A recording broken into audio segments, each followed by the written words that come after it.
मनमोहन भाई जेते बेले बीजेपी पाई काम करने आरंभ करिछंती एवं सबु बड़े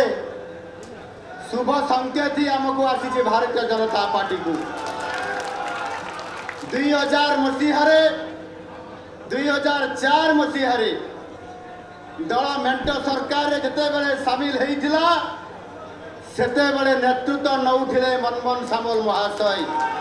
एवं आम मेंट सरकार हेले सरकार को आसी एवं आज पुणी आउ थे 2024 मसीह